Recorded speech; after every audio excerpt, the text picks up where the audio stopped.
அண்மைச் செய்தி. காவல்துறை அனுமதி மறுத்த நிலையிலும் அதிமுக சார்பில் அரக்கோணத்தில் கண்டன ஆர்ப்பாட்டமானது நடைபெற்று வருகிறது. இதில் மைக் ஏதுமின்றி அதிமுகவினர் ஆர்ப்பாட்டத்தில் பேசி வருகின்றனர். கூடுதல் விவரங்களை செய்தியாளர் ஸ்ரீராம் வழங்க கேட்கலாம். ஸ்ரீராம், வணக்கம். அங்கு நடைபெற்று வரும் ஆர்ப்பாட்டம் குறித்து மேலும் சொல்லுங்க. ராணிப்பேட்டை மாவட்டம் அரக்கோணம் பகுதியில் சேர்ந்த கல்லூரி மாணவியின் பாலியல் புகாரின் அடிப்படையில் உரிய விசாரணை நடத்த வேண்டும் என எதிர்க்கட்சித் தலைவர் எடப்பாடி பழனிசாமி உத்தரவின் பேரில் அரக்கோணம் சட்டமன்ற உறுப்பினர் ரவி தலைமையில் முன்னாள் அமைச்சர் வளர்மதி உள்ளிட்டவர்கள் இந்த ஆர்ப்பாட்டத்தில் பங்கேற்பதாக தெரிவித்தனர்.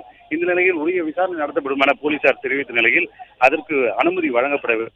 கண்டிக்கும் வகையிலும் தமிழக அரசை கண்டிக்கும் வகையிலும் அந்த பெண்ணுக்கு உரிய நியாயம் கிடைக்க வேண்டும் என வலியுறுத்தி இந்த ஆர்ப்பாட்டத்தில் ஈடுபட முயன்றனர். அப்பொழுது அனுமதி மறுக்கப்பட்டுள்ளதாகவும் மீறி போராட்டத்தில் ஈடுபட்டால் அவர்கள் கைது செய்யப்படுவார்கள் என தெரிவித்திருந்தார்.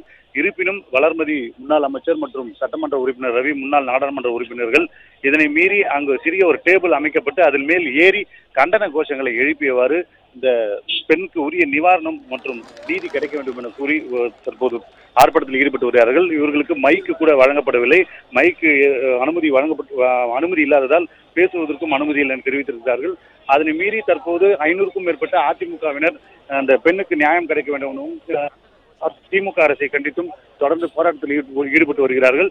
இன்னும் சற்று நேரத்தில் அவர்களை கைது செய்வதற்கான நடவடிக்கையில் போலீசார் ஈடுபடுவதாக தகவல் வெளியாகியுள்ளது.